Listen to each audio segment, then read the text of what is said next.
Shalom saudara, pada Voice of Pentecost kali ini, kita akan membahas mengenai pencurahan Roh Kudus, termasuk peristiwa Pentakosta yang banyak diperbincangkan dalam dunia kekristenan. Setiap aliran dalam kekristenan memiliki pandangannya sendiri mengenai Pentakosta.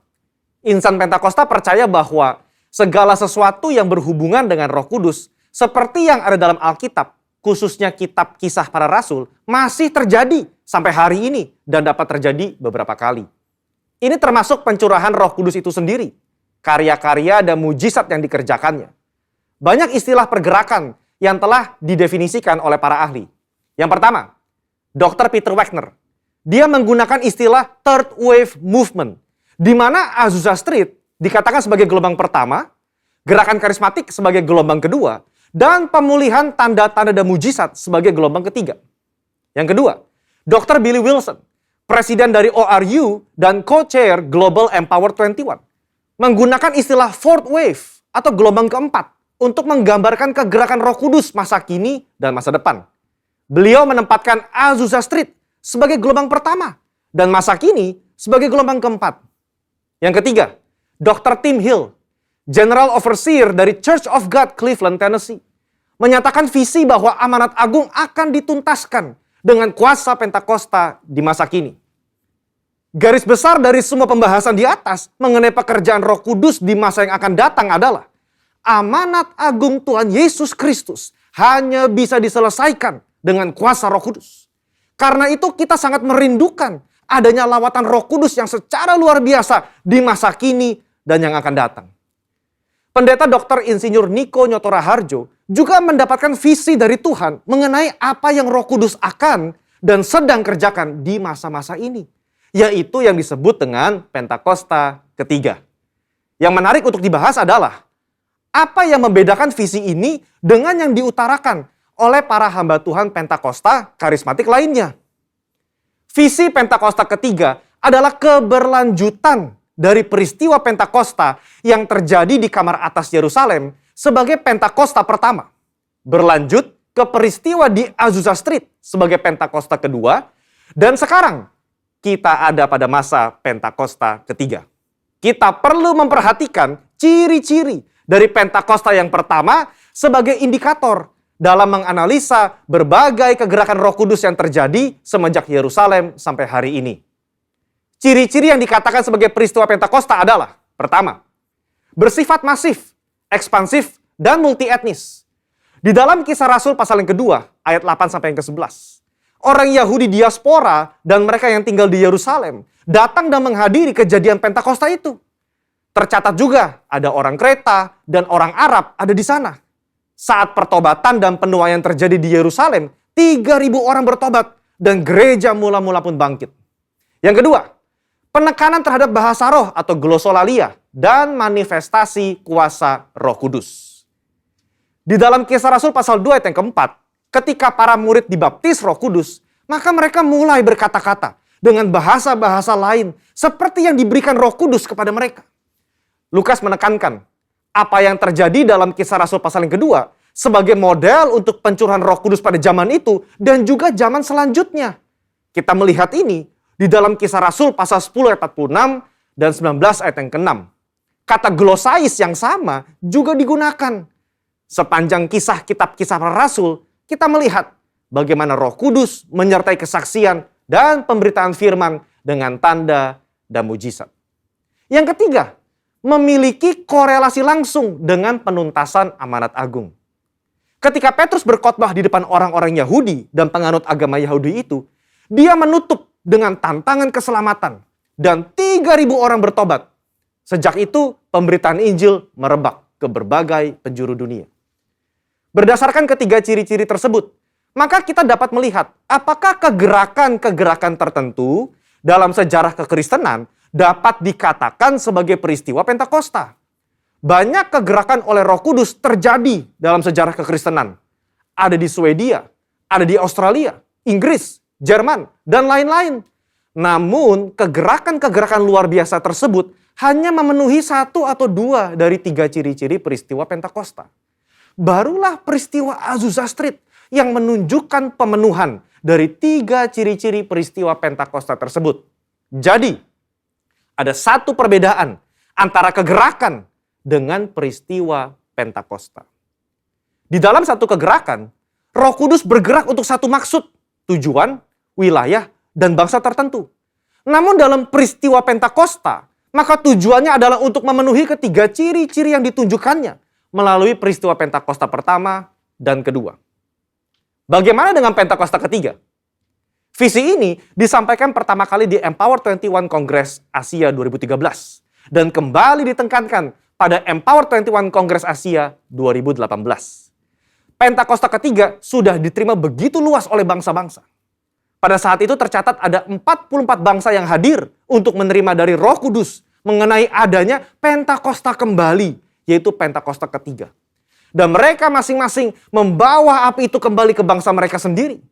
Pengakuan juga datang dari komunitas Kristen dari berbagai aliran kekristenan terhadap Pentakosta ketiga secara global.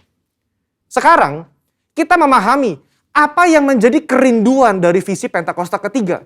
Ini adalah kerinduan agar apa yang terjadi di Yerusalem pada awal abad pertama dan Azusa Street pada awal abad ke-20 terjadi lagi dengan lebih dahsyat dan besar sekarang. Gereja tidak lagi terpetak-petakan atas dasar suku atau wilayah. Umat Tuhan mengalami baptisan Roh Kudus dengan tanda awal berbahasa roh dan manifestasi kuasa Roh Kudus menyertai mereka sehingga dengan demikian amanat agung diselesaikan. Ini yang seharusnya menjadi visi dan kerinduan semua orang yang menyatakan dirinya sebagai murid Yesus Kristus. Saudara, untuk penjelasan lebih lengkapnya dari tim teologi kami, silakan buka link yang ada di atas atau scan QR Code yang tersedia. Salam integritas, Tuhan Yesus memberkati.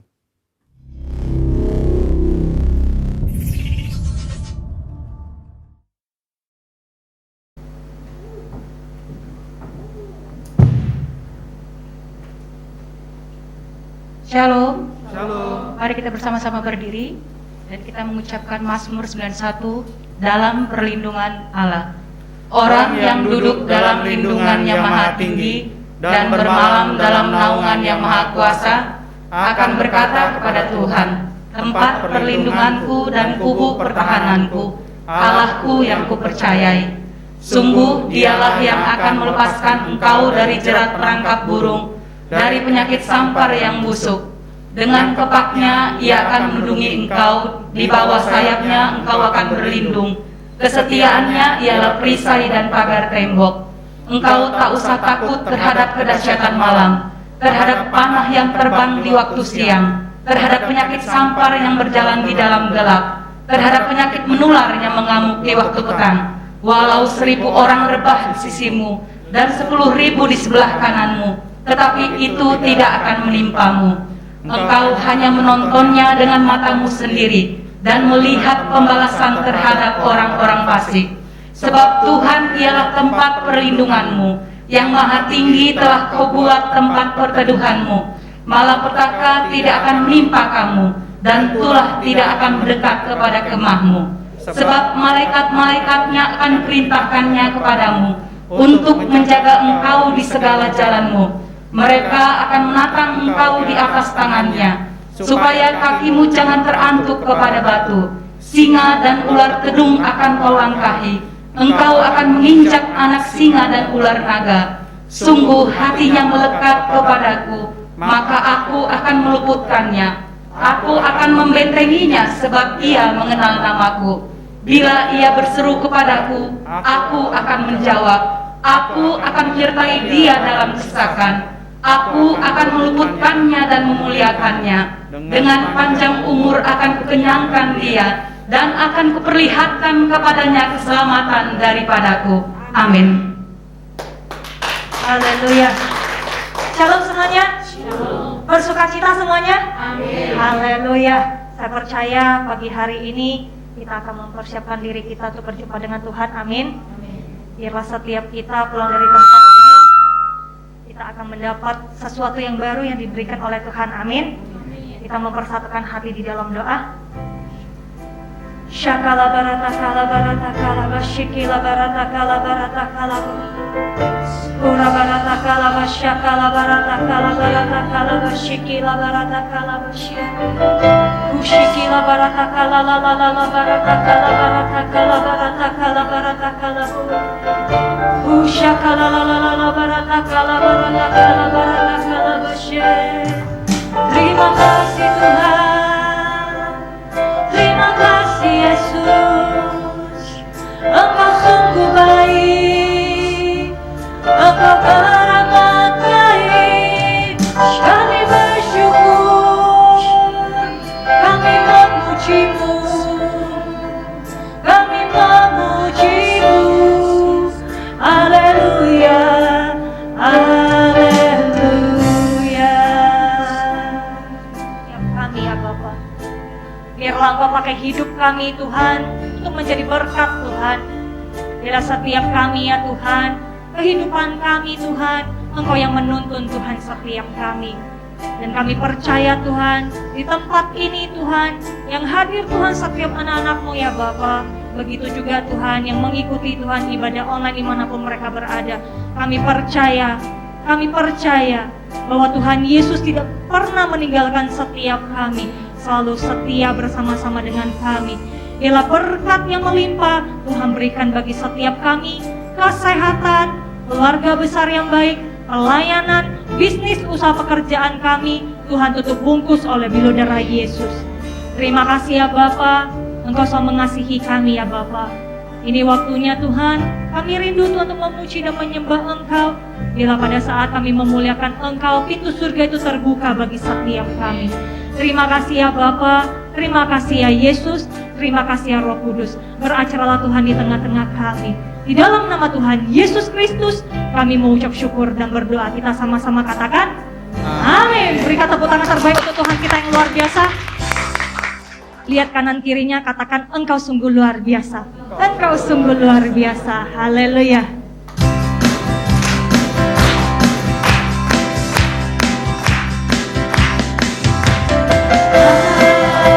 Hari ini ku rasa bahagia berkumpul bersama saudara seiman.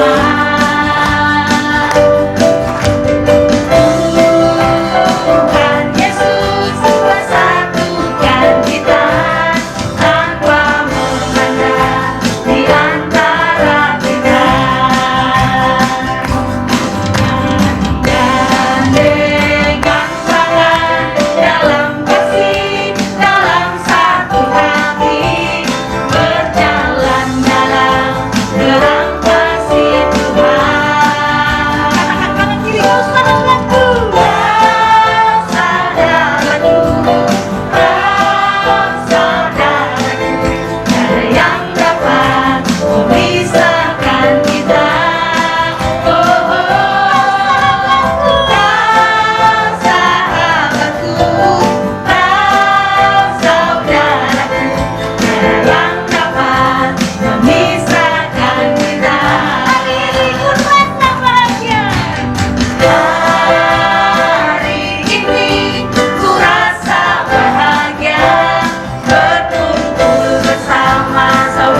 yang bersuka cita, ayo lambaikan kedua tangan. Katakan haleluya. Haleluya.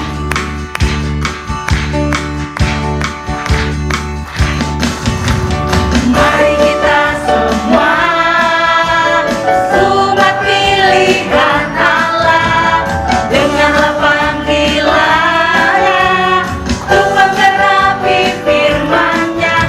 Sekaranglah waktunya untuk berdiri bagi bangsa ini. Mari maju umat pemenang,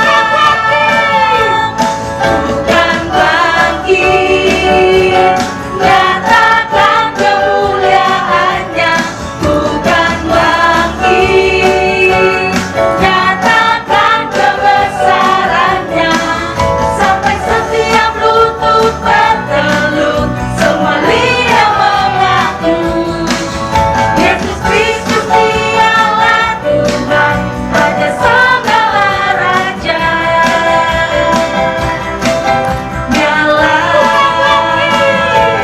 Bukan bangkit, nyatakan kemuliaannya. Bukan bangkit, nyatakan kebesarannya.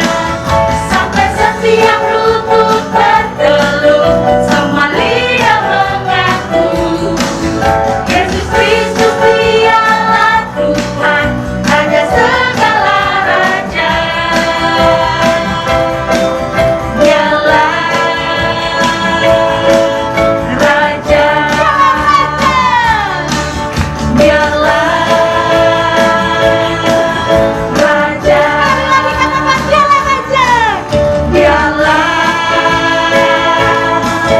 Raja.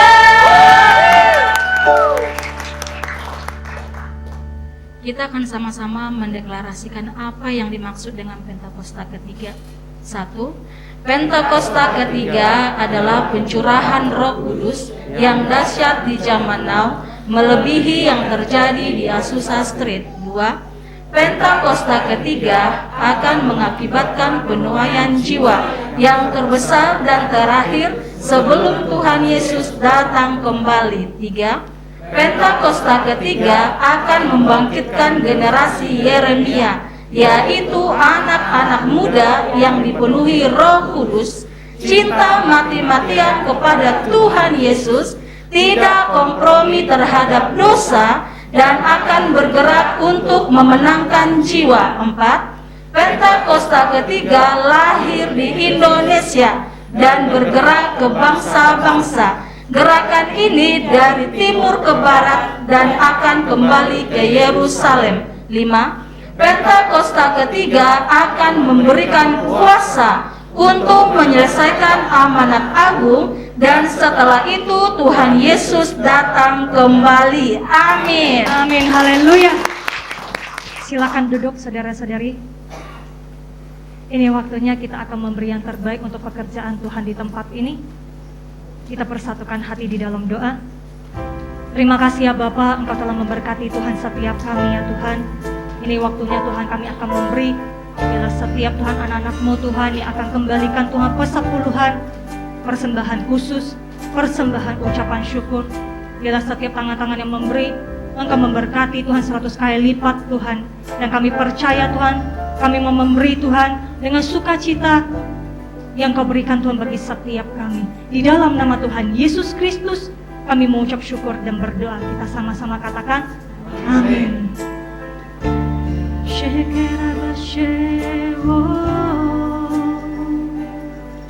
Engkau baik Tuhan, Engkau sangat baik, Engkau teramat baik. Kami bersyukur.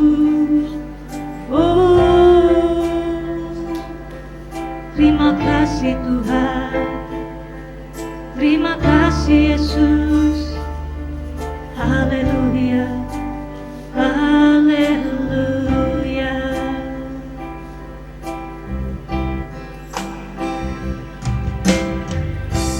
Kekuatan di hidupku, ku dapat di dalammu, Kau teguhkan hatiku. Tiada yang mustahil bagimu. Kekuatan di hidupku, ku dapat di dalammu. Kau teguhkan hatiku. Tiada yang mustahil bagimu. Sebab aku percaya, bukan karena melihat, namun karena firman-Mu yang selalu digenapi di hidupku. Ku percaya, bukan karena melihat, namun karena firman-Mu tiada pernah berubah. Kita mulai dari awal. Kekuatan di hidupku, kekuatan di hidupku, ku dapat di dalammu. Kau teguhkan hatiku. Tiada yang mustahil bagimu.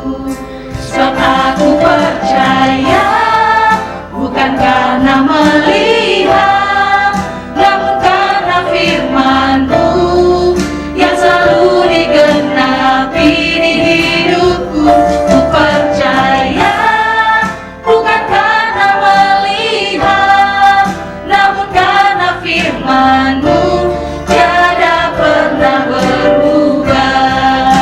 Sebab aku percaya, bukan karena melihat, namun karena firman-Mu yang selalu digenapi di hidupku. Ku percaya, bukan karena melihat, namun karena firman-Mu tiada pernah berubah. Sebab aku percaya, bukan karena melihat, namun karena firman-Mu yang selalu digenapi di hidupku. Ku percaya, bukan karena melihat, namun karena firman-Mu tiada pernah berubah. Aku percaya, bukan karena melihat, namun karena firman-Mu yang selalu digenapi di hidupku.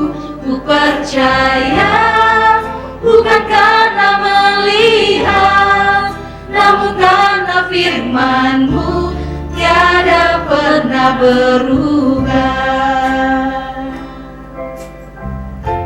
Kami percaya Tuhan, sebelum kami melihat, kami percaya Tuhan akan melakukan perkara yang besar di dalam hidup kami. Ajari kami Tuhan di dalam kebenaran firman-Mu ya Bapa, sehingga setiap kami Tuhan akan dibentuk Tuhan oleh Engkau ya Bapa. Karena kami mengetahui Tuhan Engkau mengasihi kami Tuhan, dan kami percaya Tuhan di dalam firman-Mu Tuhan, Engkau akan membukakan Tuhan rahasia surga bagi setiap kami. Biarlah Engkau memberikan setiap kami Tuhan roh hikmat dan pengertian yang ilahi untuk memahami, sehingga kami bisa praktekkan Tuhan di dalam hidup kami. Dan kami percaya mujizat yang tidak lazim Tuhan akan kami alami Tuhan. Kebaikan-kebaikan Tuhan yang kami alami di dalam hidup kami. Dan kami akan memberitakan kesaksiannya Tuhan Yesus, kebaikannya Tuhan kepada sekeliling kami. Karena Engkau mengetahui ya Bapa, Engkau mengasihi Tuhan setiap jiwa-jiwa. Dan kami perkatakan Tuhan, penuaian jiwa yang terbesar dan terakhir akan dialami oleh setiap kami ya Bapa. Terima kasih Tuhan. Syakalalalala barataka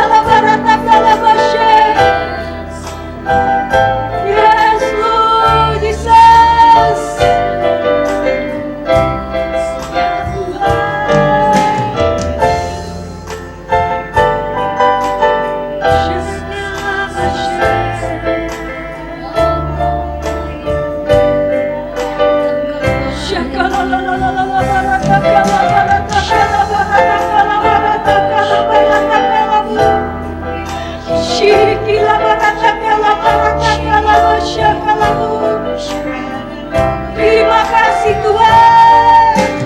Kami sungguh-sungguh percaya Tuhan.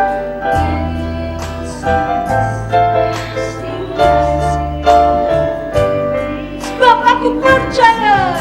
Sebab aku percaya, bukan karena melihat, namun karena firman-Mu yang selalu digenapi di hidupku. Ku percaya, bukan karena melihat, namun karena firman-Mu tiada pernah berubah. Sebab aku percaya, bukan karena melihat, namun karena firman-Mu yang selalu digenapi di hidupku. Ku percaya, bukan karena melihat, namun karena firman-Mu tiada pernah berubah. Sebab aku percaya, bukan karena melihat, namun karena firman-Mu yang selalu digenapi di hidupku. Ku percaya, bukan karena melihat, namun karena firman-Mu tiada pernah berubah.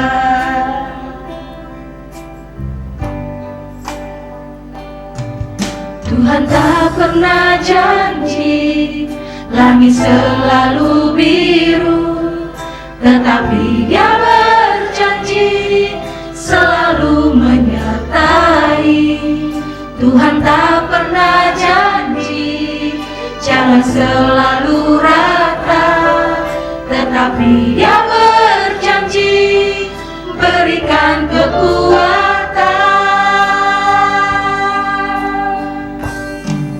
Jangan pernah menyerah, jangan berputus asa.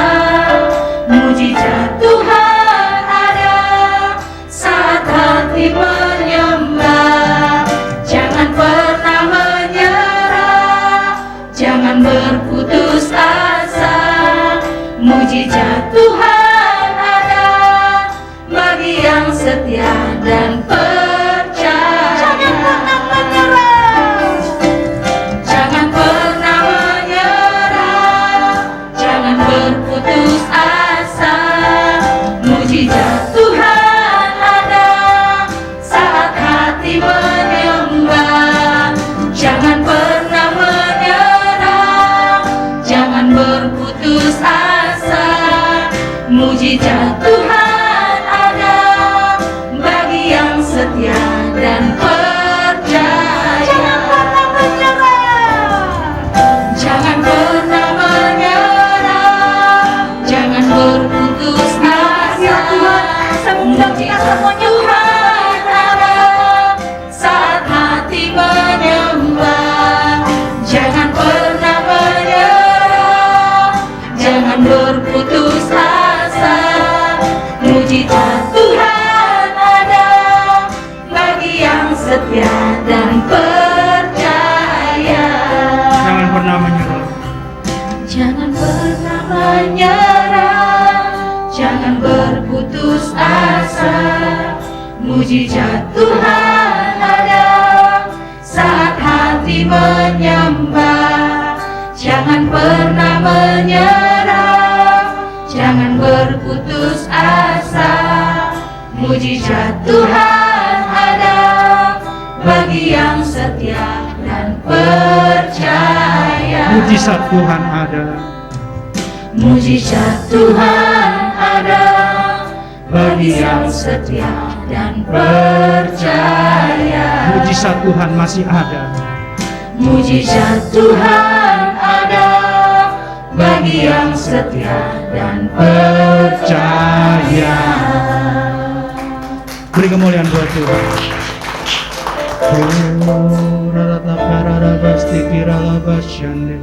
Haleluya.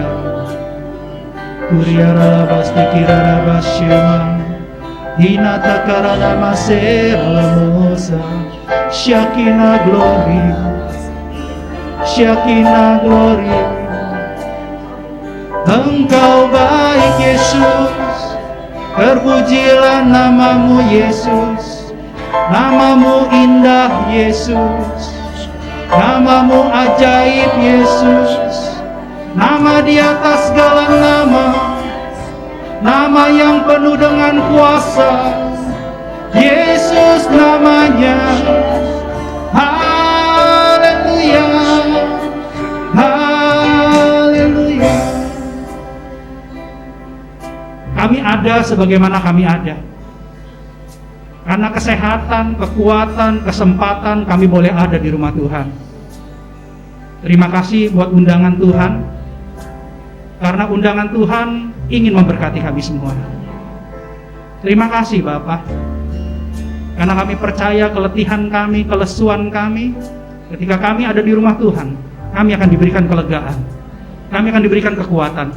Kami akan diberikan tuntunan yang baru, nasihat yang baru. Semuanya serba baru buat kami. Bapa dalam surga, pada hari ini berkati anak-anak-Mu dengan Roh Kudus-Mu, sehingga harta benda sorgawi yang baru mereka boleh bawa pulang. Mereka tidak pulang dengan tangan hampa, tapi mereka pulang membawa berkat-berkat-Mu di dalam nama Tuhan Yesus. Urapi hamba-Mu dengan perkataan yang sederhana, mudah dimengerti tapi penuh dengan kuasa. Sehingga pada saat anak-anak-Mu mendengarkan isi hati-Mu, kami percaya anak-anak-Mu akan semakin diperbarui sama seperti Yesus dalam nama Tuhan Yesus. Terima kasih Bapak buat kebaikan-Mu. Berbicaralah, kami siap diam dalam hadirat-Mu untuk mendengarkan isi hati-Mu.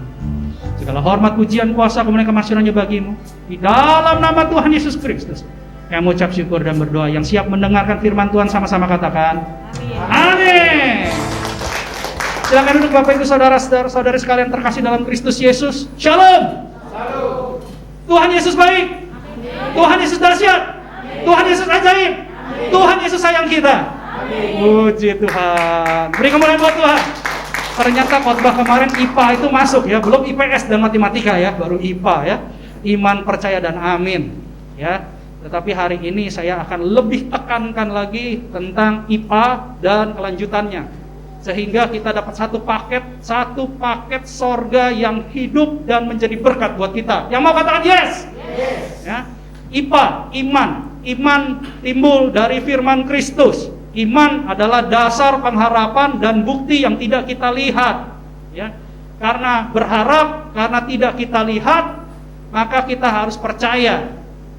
Percaya bukan karena melihat, percaya karena kuasa firman yang hidup, karena iman timbul dari firman Kristus.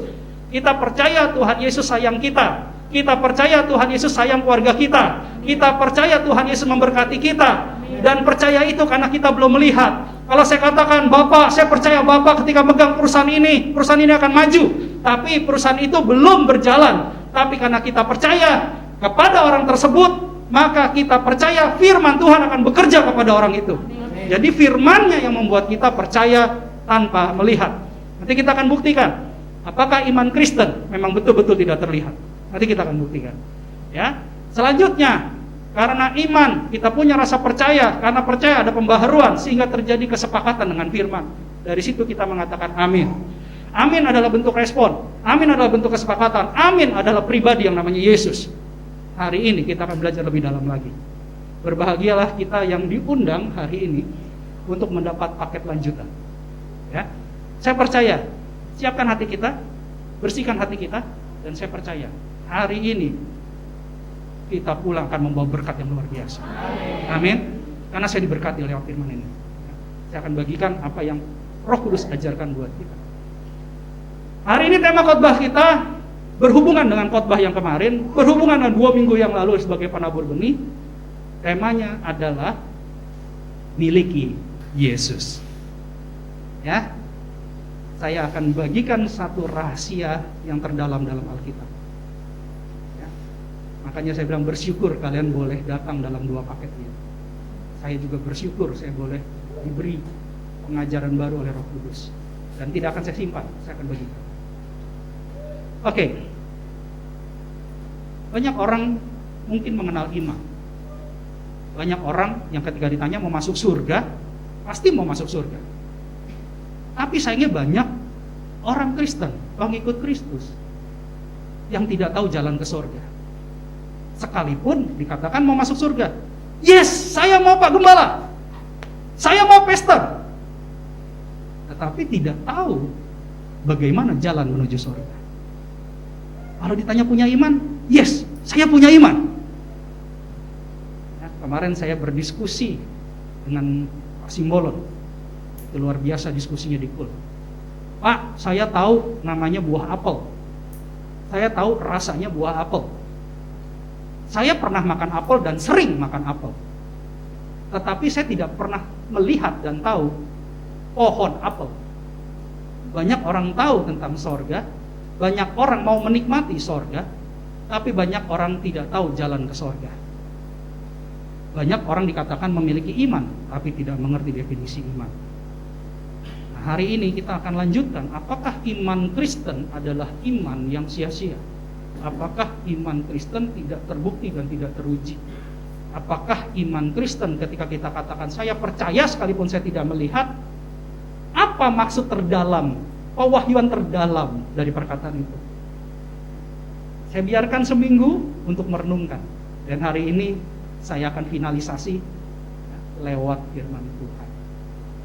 Jadi sehingga apa yang kalian dengar minggu lalu itu ada buktinya, ada saksinya. Jadi iman kita tidak akan pernah sia-sia. Amin. Saya akan buka. Kita buka 1 Yohanes 5 ayat 6 sampai 8.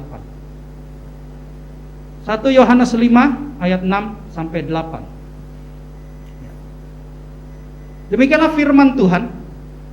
Inilah dia yang telah datang dengan air dan darah, yaitu Yesus Kristus. Bukan saja dengan air, tetapi dengan air dan dengan darah. Dan rohlah yang memberi kesaksian, karena roh adalah kebenaran. Lanjut ayat 7. Sebab ada 3 yang memberi kesaksian di dalam sorga: Bapa, Firman, dan Roh Kudus. Dan ketiganya adalah 1. Lanjut ayat 8. Dan ada 3 yang memberi kesaksian di bumi: roh, dan air, dan darah. Dan ketiganya adalah 1. Amin. Katakan bersama-sama saya, kesaksian. Ketiganya adalah 1. Kita akan bongkar. Ya, hari ini kita akan bongkar, kita pelajari apa maksud tulisan Yohanes, sehingga ada hal-hal yang baru yang akan mengubah bukan hanya pikiran, tapi lebih kepada hati kita. Motivator bisa merubah pikiran, tapi firman Tuhan pasti akan mengubah hati. Amin. Motivator tidak bisa mengubah hati, dia hanya mengubah pikiran. Ya. Tetapi firman Tuhan itu akan menjadi benih yang mengubahkan hati kita. Hari ini kita akan pelajari dimulai dari ayat 6 dulu. Dikatakan air dan darah itu adalah Yesus. Ya, di ayat 6, 1 Yohanes 5 ayat 6 dikatakan air dan darah itu Yesus. Banyak teologian yang mengartikan air dan darah, air adalah firman, darah adalah kematian Tuhan Yesus. Atau ada beberapa teologian yang mengajarkan air dan darah itu berarti perjamuan kudus. Tapi kurang tepat, mohon maaf, kurang tepat. Kita akan coba buka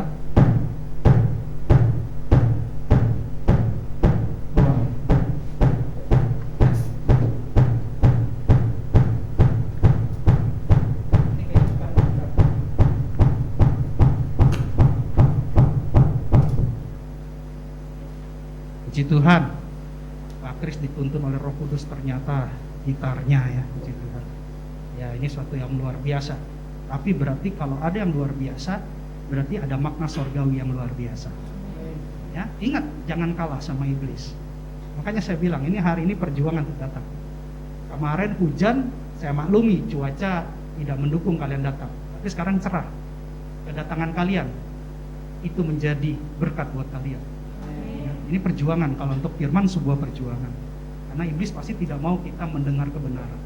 Nanti saya akan bukakan juga. Oke, jadi air dan darah, ya, air dan darah ini adalah lambang Yesus. Oh bisa Pak? Kita akan buka ayat pendukungnya sehingga kita mengerti apa yang dimaksud Yohanes. Kita buka Matius 3 ayat 16 dan 17. Saya juga buka kitab saya. Matius 3 ayat 16 dan 17. Demikianlah firman Tuhan. Sesudah dibaptis, Yesus segera keluar dari air. Artinya baptisan secara firman Tuhan adalah baptisan selam. Ya, jadi kalau saya bukan bilang saya tidak bersepakat dengan denominasi lain, tetapi saya hanya berkata saya bersepakat dengan firman Tuhan. Ya, jadi kalau dikatakan sini sesudah dibaptis, Yesus segera keluar dari air, dan pada waktu itu juga, setelah dia keluar dari air, pada waktu itu juga langit terbuka. Dan ia melihat Roh Allah seperti burung merpati turun ke atasnya. Oke, ayat 17. Lalu terdengarlah suara dari sorga yang mengatakan, inilah anakku yang kukasihi, kepadanya lah aku berkenan. Oke, ini siapa yang tulis di kitab Matius? Matius lah yang tulis, kan namanya kitab Matius ya. Oke, si Matius yang tulis, nggak mungkin Anwar, ya kan? Ya, Matius. Coba kita buka lagi Markus 1 ayat 9 sampai 11. Markus 1 ayat 9 sampai 11. Pada waktu itu datanglah Yesus dari Nazaret di tanah Galilea, dan ia dibaptis di sungai Yordan oleh Yohanes. Lanjut ayat 10. Pada saat ia keluar dari air, artinya dia tenggelam, dan dia keluar dari air, ia melihat langit terkoyak, gitu ya. Dan roh seperti burung merpati turun ke atasnya, gitu ya. Lanjut ayat 11. Lalu terdengarlah suara dari sorga, engkaulah anakku yang kukasihi, kepadamulah aku berkenan. Kitab Markus yang tulis siapa? Markus. Oh, sekarang udah lebih cerdas, luar biasa Tuhan. Oke, kita buka Lukas. Ya, Lukas 3 ayat 21 dan 22. Demikianlah firman Tuhan. Ketika seluruh orang banyak itu telah dibaptis, dan ketika Yesus juga dibaptis dan sedang berdoa, terbukalah langit. Lalu ayat selanjutnya, dan turunlah Roh Kudus dalam rupa burung merpati ke atas. Dan terdengarlah suara dari langit, engkaulah anakku yang kukasihi, kepadamulah aku berkenan. Lukas siapa yang tulis? Lukas. Berarti ada berapa orang yang nulis waktu kita belajar dari beberapa menit kemudian, yang beberapa menit yang lalu, berapa orang yang kita belajar? 3. Siapa aja? Matius, Markus, Lukas.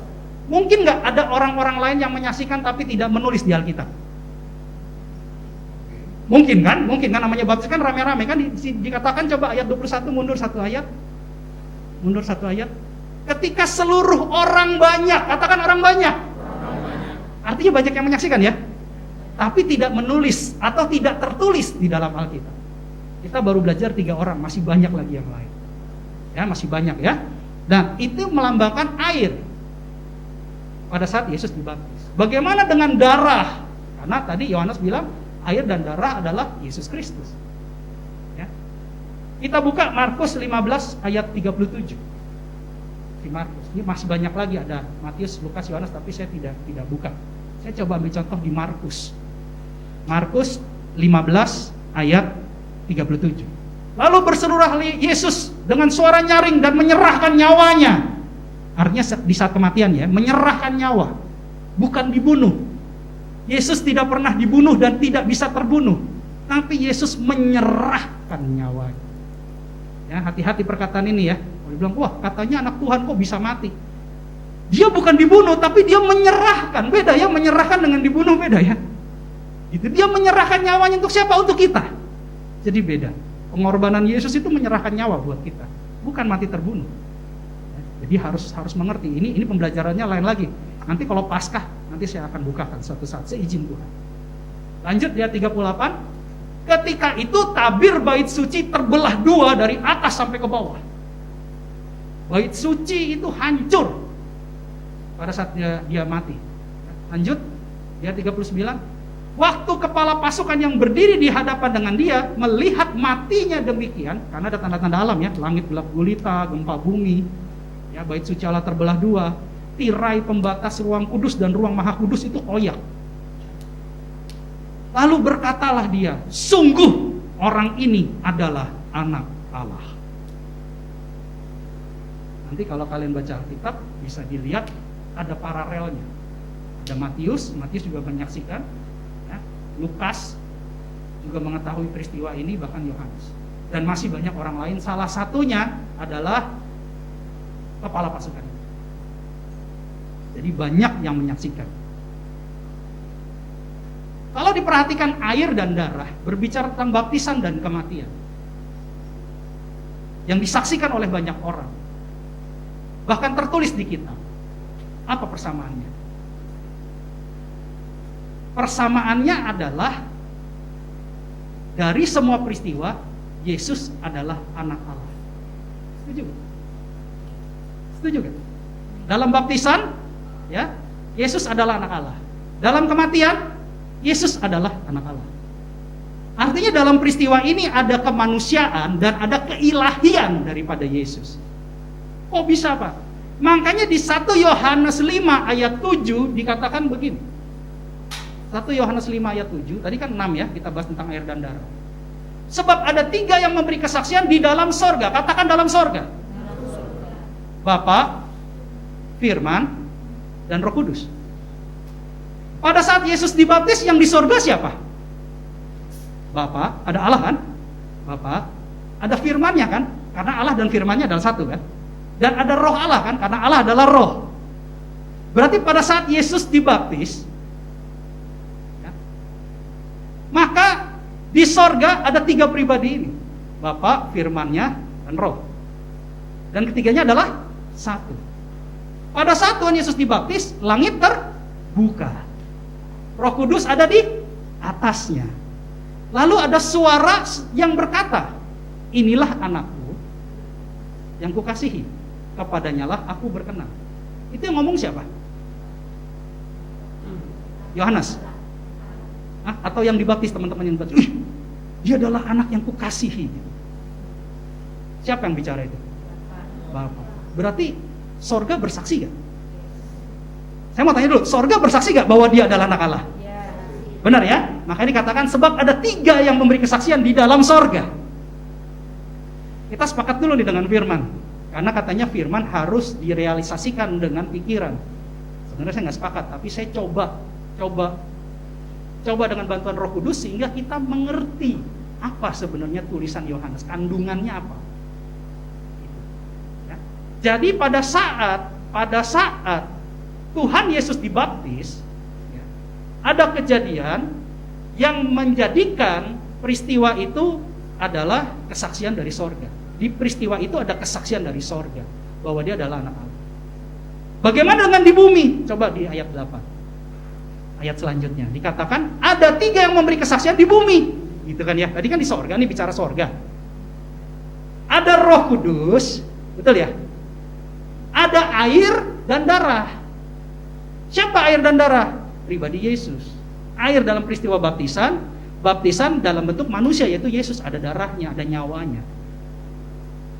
Jadi dalam sorga terlihat Bapa, Firman, dan Roh Kudus. Tetapi dalam dunia, Roh Kudus, air, dan darah Yesus. Bapa, Firman, dan Roh Kudus adalah satu. Roh Kudus, air, dan darah adalah satu. Air dan darah berbicara tentang pribadi Yesus. Jadi dengan kata lain, Bapa dan Firman adalah Allah itu sendiri, Roh Kudus adalah Roh Allah, darah dan air itu adalah Yesus. Sehingga Bapa, Roh Kudus, dan Yesus adalah satu, karena ketiganya adalah satu.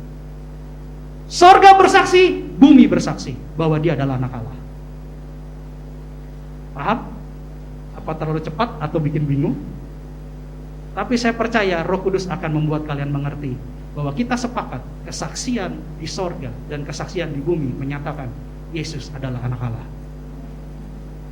Oke, sampai sini ngerti ya? Nah, kita akan lanjutkan. Kita akan buktikan. Kita akan lanjutkan tulisan Yohanes dan kita akan buktikan. Lanjut di 1 Yohanes 5 ayat 9 dan 10. Tapi di ayat tadi 3 ayat pertama kita mengerti bahwa Yesus itu adalah air dan darah. Air melambangkan baptisan, darah melambangkan kematian. Ada fenomena alam yang terjadi pada saat kematian dan alam tidak bisa dikontrol oleh manusia. Ya, gelap gulita, gempa bumi itu terjadi pada saat Yesus mati. Bahkan bait suci Allah terbelah jadi dua. Itu adalah fenomena alam yang tidak bisa dikendalikan oleh manusia. Kalau bisa dikendalikan manusia sampai hari ini, jangan bicara 2000 tahun yang lalu. Sampai hari ini banyak orang yang lebih cerdas, banyak orang yang lebih pintar. Artinya manusia bisa menghindar dari bencana alam. Tapi kenyataannya tidak. Sepintar-pintarnya orang, sehebat-hebatnya teknologi, sampai hari ini bencana alam tidak pernah bisa dihindari. Bencana alam tidak bisa diprediksi. Kenapa? Itulah kuasa ilahi. Sampai hari ini, kuasa manusia tidak bisa melawan kuasa ilahi. Jadi pada saat kematian Yesus ada fenomena alam yang diizinkan oleh ilahi. Dan di bumi banyak orang melihat, dan salah satunya kepala pasukan berkata, dia adalah sungguh anak Allah. Jadi ada kesaksian juga di surga dan di bumi. Jadi air dan darah melambangkan tentang peristiwa Yesus yang manusia dan juga ilahi, karena ada campur tangan di surga. Oke, selanjutnya kita menerima kesaksian manusia, tetapi kesaksian Allah lebih kuat. Sebab demikianlah kesaksian yang diberikan Allah tentang anaknya. Lanjut di ayat 10. Barang siapa percaya kepada anak Allah, ia mempunyai kesaksian itu di dalam dirinya. Barang siapa tidak percaya kepada Allah, ia membuat dia menjadi pendusta. Karena ia tidak percaya akan kesaksian yang diberikan Allah tentang anaknya. Saya coba kasih ilustrasi dulu ya. Saya minta tolong 3 orang datang ke mimbar. Ya, 3 orang datang ke mimbar, yaitu Tori. Hari ini pas lagi berulang tahun, jadi saya kasih hadiah dari Tuhan. Beri kemuliaan dulu buat Tuhan. Ya. Dan 2 orang adalah yang belum menikah saja, ya, Permata dan Mian. Ya. Sekali lagi beri kemuliaan buat Tuhan. Puji Tuhan. Saya sudah lama berdoa bangsa-bangsa datang ke tempat ini. Puji Tuhan, ada orang Amerika yang lama di Medan.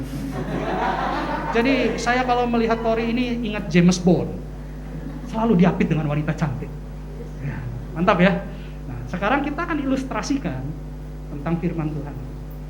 Saya mau tanya dulu sama Permata. Apakah kemarin Permata sama tim pemuji penyembah, beberapa orang itu pergi mengunjungi Samuel?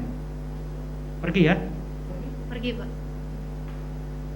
Saya mau tanya lagi Tori, apakah kemarin tim pemuji penyembah beberapa orang mengunjungi Samuel? Enggak tahu, Pak. Sekarang saya tanya sama Mian, apakah kemarin teman-teman dari tim pemuji penyembah mengunjungi Samuel? Iya, Pak. Oke, sekarang saya mau tanya pertanyaan lanjutan. Ketika Permata mengatakan iya, apa alasannya Permata mengatakan iya? Karena memang kita pergi ke sana. Tori kenapa mengatakan tidak tahu? Karena saya tidak hadir, Pak. Mian, kenapa Mian mengatakan iya, kita ke sana? Iya, karena saya juga ikut, Pak, ke sana. Puji Tuhan. Sekarang kita buka satu ayat untuk mendukung ilustrasi ini. Coba buka 2 Korintus 13 ayat 1. 2 Korintus 13 ayat 1. Demikianlah firman Tuhan, ini adalah ketiga kalinya aku datang kepada kamu, baru dengan keterangan 2 atau 3 orang saksi suatu perkara sah. Katakan sah. Ini perjanjian baru. Bagaimana perjanjian lama? Coba buka Ulangan 19 ayat 15. Ulangan 19 ayat 15. Ulangan 19:15. Satu orang saksi saja tidak dapat menggugat seseorang mengenai perkara kesalahan apapun atau dosa apapun yang mungkin dilakukannya. Baru atas keterangan 2 atau 3 orang saksi, perkara itu tidak disangsikan. Sekarang saya mau tanya, dengan ilustrasi begini, siapa yang percaya bahwa kemarin tim PPW mengunjungi Samuel? Angkat tangan. Sah? Sah. Sekarang saya mau tanya, kalian pergi nggak? Tidak. Kenapa kalian percaya? Cara mendengar. Yes. Beri kemuliaan dulu buat Tuhan. Silakan kembali ke tempat. Ini yang saya mau bilang kemarin. Kita percaya tapi kita tidak melihat, karena kita nggak ada di situ. Ya, makanya yang hari ini datang baru connecting. Oh, itu maksudnya. Makanya dikatakan iman adalah dasar dari sebuah pengharapan. Dia dasar, tapi bukti dari yang tidak kita lihat. Pada saat Tuhan Yesus dibaptis, kita nggak ada di sana. Setuju? Tapi ada saksinya. Jadi tidak ada alasan kita tidak percaya. Makanya dikatakan bukti yang tidak kita lihat, terbukti namun kita tidak lihat karena kita tidak ada di situ. Itu membutuhkan rasa kepercayaan. Jadi iman kekristenan bukan sesuatu yang abu-abu. Iman kekristenan adalah yang benar-benar terjadi, disaksikan oleh banyak orang, dan itu adalah sah. Iman yang mengatakan bahwa Yesus adalah anak Allah. Yang sepakat katakan amin. Amin. Itu sah. Kalau sampai 1 Yohanes 5 ayat 10. Kalau sampai ada yang mengatakan bahwa Yesus bukan anak Allah, dia menjadikan Allah pendusta. Allah tidak pernah berdusta. Allah adalah maha benar. Dan dia adalah kebenaran. Di dalam kebenaran tidak ada dusta. Kalau sampai orang mengatakan Yesus bukan anak Allah, bukan Allah yang berdusta, tapi orang itu yang tidak percaya. Makanya iman timbul dari pendengaran oleh firman Kristus. Saya sudah katakan kemarin, tidak ada anti Allah, tidak ada anti Tuhan, tapi yang ada adalah anti Kristus. Karena mereka tidak percaya Yesus adalah anak Allah. Dan dikatakan di sini, di ayat 9, ya, di ayat 9, kita mundur satu ayat. Kalau kita menerima kesaksian manusia, lebih-lebih lagi kesaksian Allah yang lebih kuat. Yang mengatakan Yesus adalah anak Allah adalah sorga. Allah itu sendiri yang mengatakan Yesus adalah anak Allah. Kalau kita bisa menerima kesaksian manusia, lebih-lebih lagi kesaksian Allah. Dia bersaksi bahwa Yesus adalah anak yang terkasih. Dan dia adalah anak Allah. Tidak ada alasan itu dusta. Tidak ada alasan itu alibi yang tidak bisa diakui. Tapi itu adalah bukti yang belum kita lihat dan tidak kita lihat. Tapi pasti akan dinyatakan. Pada saat kapan? Pada saat nanti kita bertemu dengan Yesus di surga. Jadi iman kekristenan bukan iman karena sesuatu yang tidak bisa dipertanggungjawabkan. Tapi itulah yang menjadi dasar dalam berharap. Kenapa? Karena yang menyatakan Yesus adalah anak Allah, sorga. Katakan sorga. Sorga tidak ada dusta. Makanya bilang kiri kanan, tiada dusta di antara kita. Ya, ini di sorga, kan ceritanya kita di sorga, tidak ada dusta di antara kita. Ya? Jadi penting Bapak Ibu saudara-saudari sekalian. Paulus bilang, aku berjalan dengan tidak melihat. Aku berjalan dengan percaya. Ini tadi yang saya bilang. Mungkin ada yang gak sepakat sama saya, Pak, ini gak mungkin begini-begitu. Ya, coba kita renungkan baik-baik. Yang punya kuasa itu adalah sorga. Yang punya kuasa itu adalah Yesus, nama di atas segala nama. Ketika kita berkata anak kita akan jadi juara, walaupun anak kita belum jadi juara, yang membuat anak kita jadi juara, kita percaya karena belum kita melihat. Kita belum melihat tapi kita percaya.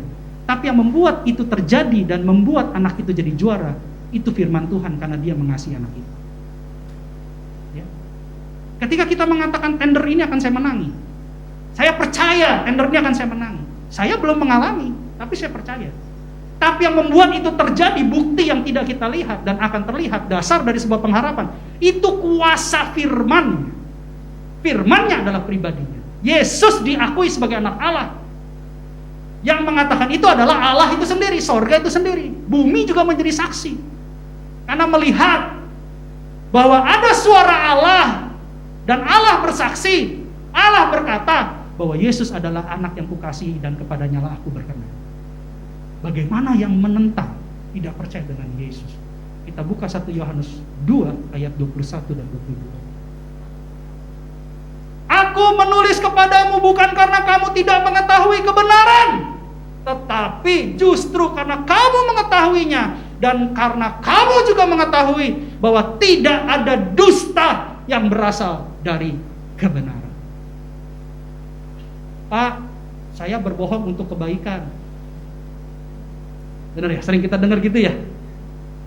Tapi itu dia saya katakan. Oke, kamu berkata kamu berbohong untuk kebaikan, tapi bukan kebenaran. Karena dalam kebenaran tidak ada dusta. Kalau kamu berbohong menyatakan itu baik, itu sah-sah saja. Tetapi baik belum tentu benar. Benar pasti baik. Kalian berbohong, kalian gak punya uang untuk bayar. Tapi sebenarnya kalian punya uang untuk bayar. Itu sudah dusta. Ya. Dusta itu mungkin baik, tapi bukan kebenaran. Lanjut, lihat 22, dikatakan begini. Siapakah pendusta itu? Bukankah dia yang menyangkal bahwa Yesus adalah Kristus? Jadi kalau ada orang yang gak percaya Yesus adalah anak Allah, ini dia jawabannya. Dia itu adalah anti-Kristus. Yaitu dia yang menyangkal baik Bapa maupun anak.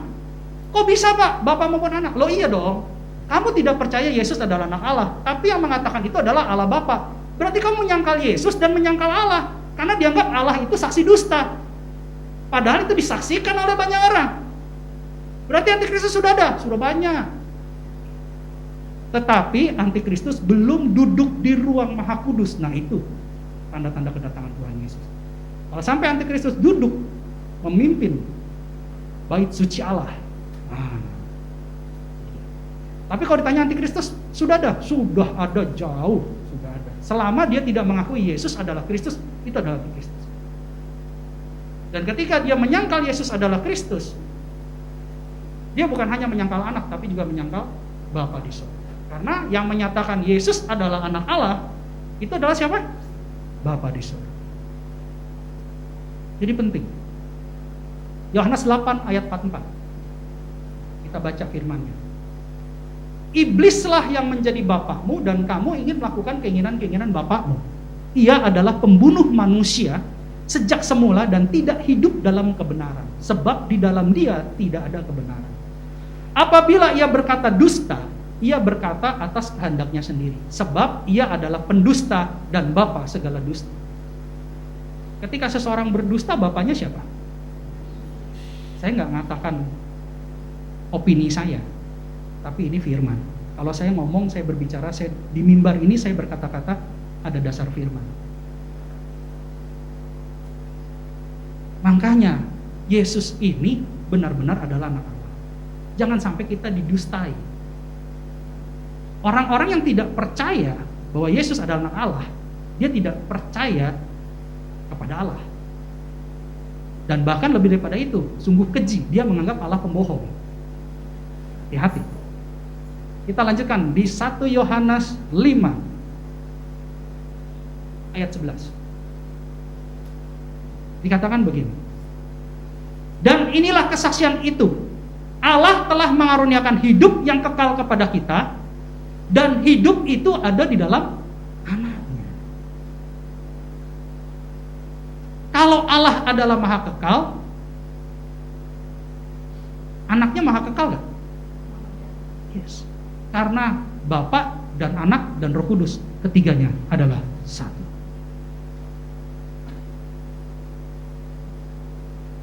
Ini penting, makanya miliki Yesus. Saya mau tanya sekarang, kalau Bapak Ibu sekarang punya lawyer, saya punya pengacara pribadi Pak, ya, tanyalah kita dalam nama Tuhan Yesus, seizin Tuhan kita semua jadi bos-bos besar. Mantap. Ya, itu dia, harus sepakat dengan firman, amin aja. Ya kan? Terjadi nggak terjadi, amin aja, nanti bakal terjadi. Ya. Oke. Kalau kita punya lawyer pribadi, ya, punya pengacara pribadi, itu tujuannya buat apa? Membela kita. Ya, kalau ada perkara apa-apa, dia tuh yang maju tuh dengan unsur-unsur hukum-hukumnya lah, KUHP. Ya. Artinya pengacara itu akan melakukan sesuatu buat kita. Setuju ya? Kalau kita punya uang 1 miliar, buat apa tuh? Simpan aja Pak, taruh di dalam bantal, tukerin aja 1.000 pecahan 10.000 Singapura dolar, kan nggak ketahuan Pak, taruh dalam bantal jahit. Saya rasa aman. Ya mungkin aman, tapi begitu dibuka berapa tahun kemudian mungkin sudah rapuh dan bau iler. Bisa jadi, kan? Bisa jadi. Kan banyak pulau kapuk di mana-mana, gitu kan? Bisa jadi. Gitu. Tetapi kita punya uang itu kan untuk melakukan sesuatu, membeli sesuatu. Benar ya? Untuk kebutuhan kita, ya, untuk keperluan kita, untuk pendidikan anak kita. Nah, sekarang pertanyaannya, kalau kita punya lawyer melakukan sesuatu buat kita, punya uang bisa melakukan sesuatu buat kita. Kalau kita punya Yesus,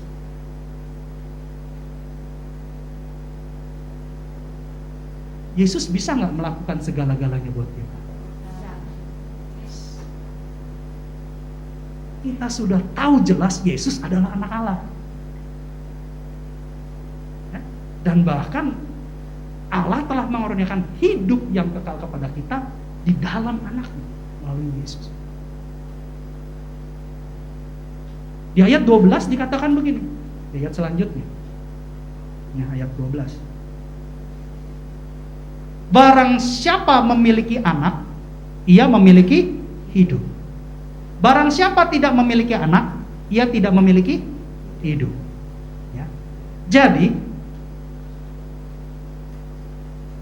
ketika kita memiliki Yesus, itu berarti kita memiliki iman di dalam Yesus, percaya kepada Yesus, dan sepakat dengan Yesus mengatakan amin.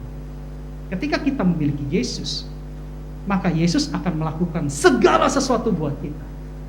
Dia mampu menyembuhkan, Dia mampu melepaskan kita dari keterikatan, Dia mampu menyelamatkan kita, dan bahkan lebih daripada itu. Bukan hanya diberkati di hidup ini, tapi juga diberkati di hidup yang kekal. Ini kalau kita miliki Yesus. Maka jangan pernah gantikan Yesus, jangan pernah tukar Yesus. Karena iman di dalam Yesus adalah bukti yang tidak kita lihat. Terbukti. Karena terbukti, walaupun kita tidak melihat, kita tidak ada di situ, itulah menjadi dasar kita berharap. Itu adalah iman di dalam kekristenan. Pemuji penyembah, saya undang maju ke depan. Hari ini kita belajar tentang khotbah yang singkat, padat, jelas, dan saya percaya menjadi berkat buat kita. Miliki Yesus. Miliki Yesus. Karena firman Tuhan berkata begini, barang siapa memiliki anak, ia memiliki hidup. Jangan pernah tukar Yesus dengan apapun. Yesus adalah pribadi yang hidup. Yesus adalah pribadi yang baik. Yesus adalah pribadi kasih. Pengorbanannya itu untuk menyelamatkan kita. Dia sayang sama kita. Jadi apapun goncangan yang terjadi, jangan pernah tukar Yesus. Miliki Yesus, maka engkau akan miliki hidup. Dia mampu menyembuhkan, Dia mampu melepaskan, Dia mampu memulihkan, Dia mampu memperbaharui, Dia mampu menyelamatkan kita. Ingat, apa yang tidak pernah kita lihat dan belum kita lihat, Tuhan akan sediakan. Apa yang belum pernah kita dengar dan tidak pernah kita dengar, Tuhan akan sediakan. Apa yang tidak pernah timbul di dalam hati kita, itu akan Tuhan jadikan dan Tuhan nyatakan dalam hidup kita. Amin. Motivator bisa memperbarui pikiran, tapi firman bisa memperbarui hati. Dari hati, pikiran kita bersih. Dari hati, tingkah laku kita bersih. Dari hati, perkataan kita bersih. Semuanya akan menjadi berkat untuk sesama dan diri kita. Amin. Bapak Ibu, saya undang untuk berdiri, kita nyanyikan satu lagu.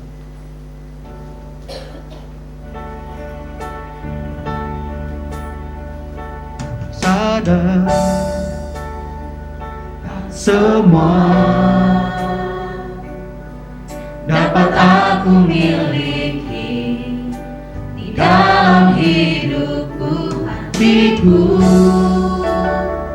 percaya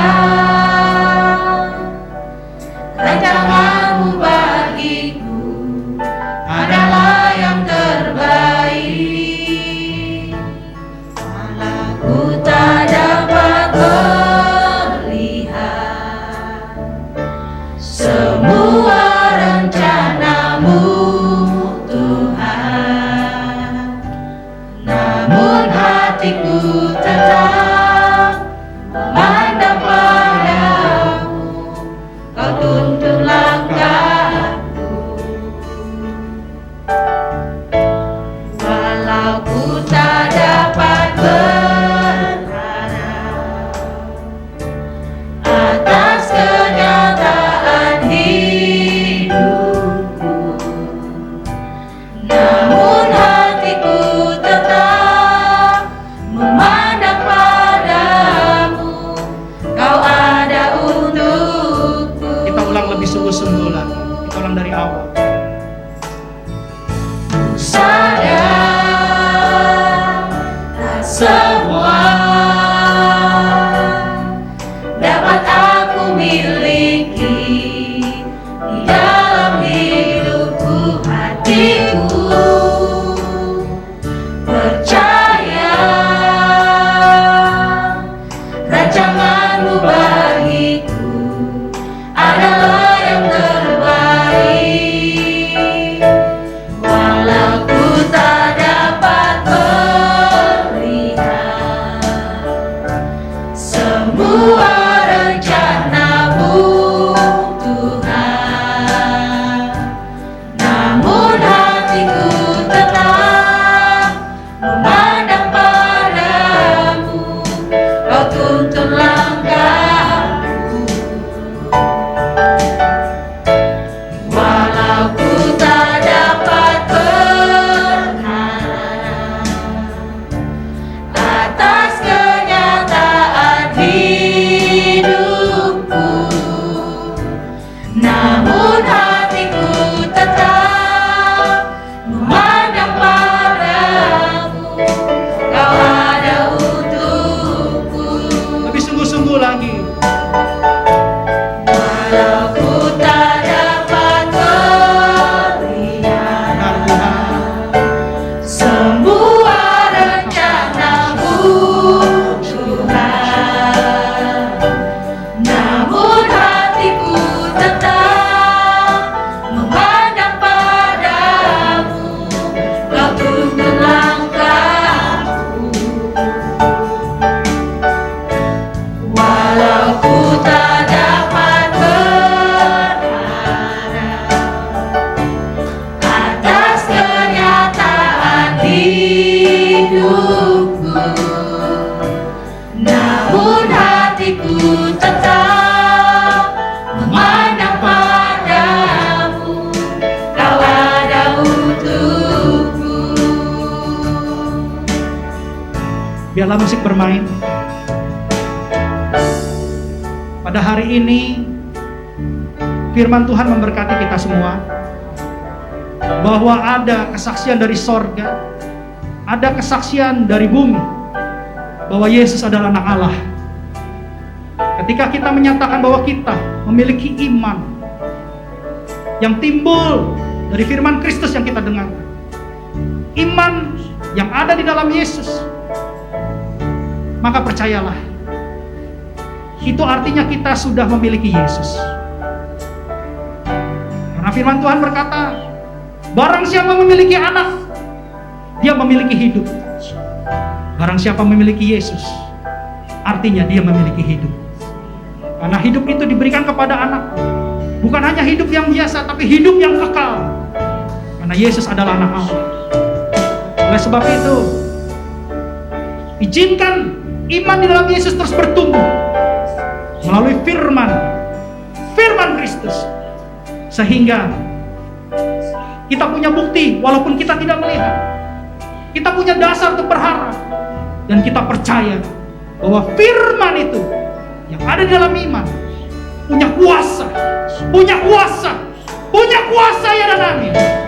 Dan kita percaya kalau kita memiliki Yesus, maka Yesus bisa melakukan banyak hal untuk kita. Dia bisa menyembuhkan, Dia bisa melepaskan, Dia bisa menguduskan, Dia bisa memperbaharui, bahkan Dia bisa menyelamatkan kita. Miliki Yesus, jangan pernah tinggalkan Yesus. Jangan pernah gantikan Yesus dengan apapun. Karena Tuhan Yesus adalah harta terbaik dari sorga, harta termahal dari sorga. Dan itu semua disediakan bagi kita yang percaya kepada-Nya. Bapak, Ibu, saudara-saudara sekalian terkasih dalam Kristus, hari ini kita semakin diteguhkan bahwa iman kekristenan kita tidak sia-sia. Mari kita nyanyikan bersama. Aku tak dapat melihat semua rencana-Mu, Tuhan, namun hatiku tetap memandang padamu. Kau tuntun langkahku, walau ku tak dapat atas kenyataan hidupku, namun hatiku tetap memandang padamu. Kau ada untukku, Namun hatiku tetap memandang padamu. Kau ada untukku, namun hatiku tetap memandang padamu.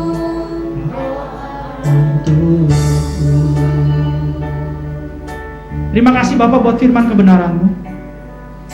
Pada hari ini kami boleh diberkati melalui firman kebenaran-Mu, bahwa iman kekristenan kami tidak sia-sia, karena ada kesaksian dari sorga dan ada kesaksian dari bumi, bahwa Yesus sekalipun Dia manusia, tetapi Dia juga ilahi. Dia adalah anak Allah, anak Allah yang diberikan kepada kita barang siapa yang percaya kepadanya. Hidup kekal ada di dalam Dia. Dia adalah jalan menuju kepada Bapa. Dia adalah satu-satunya jalan dan kebenaran dan hidup. Biarlah Roh Kudus memampukan kami semua untuk lebih memiliki Yesus, ada di dalam Yesus, bertumbuh di dalam Yesus, dan kami percaya Yesus yang akan menyelamatkan kami semua. Terima kasih Bapak buat kebaikan. Terima kasih buat firman. Materaikan firman ini Tuhan. Materaikan firman ini dalam hidup kami, dalam hati kami, dalam pikiran kami, dalam tingkah laku kami, dalam perkataan kami, dalam perbuatan kami. Karena kami percaya Yesus ada di dalam diri kami. Terima kasih Bapak. Terima kasih Tuhan Yesus. Terima kasih Roh Kudus. Mari kita siapkan hati kita untuk menerima berkat terbaik dari Tuhan. Kita buka kedua tangan kita dan pintu hati kita selebar-lebar di hadapan Tuhan. Kekasih-kekasih Kristus, sama seperti engkau membuka kedua tanganmu dan pintu hatimu di hadapan Tuhan, pintu surga terbuka di hadapanmu. Ulanglah dan bawalah berkat-berkat ilahi, berkat-berkat kesembuhan, berkat-berkat keberhasilan, berkat-berkat keberuntungan, berkat-berkat kemenangan, berkat-berkat pengudusan, berkat-berkat keselamatan, bahkan berkat Abraham, Ishak, dan Yakub. Dan shalom dari Allah Bapa kita di surga melalui Tuhan kita Yesus Kristus dan persekutuan yang manis bersama dengan Roh Kudus, mulai hari ini sampai Tuhan Yesus sendiri yang menjemput kita di awan-awan yang permai. Bagi setiap orang percaya yang sudah menerima berkat Tuhan, sama-sama kita katakan amin. Selamat hari Minggu, Tuhan Yesus memberkati.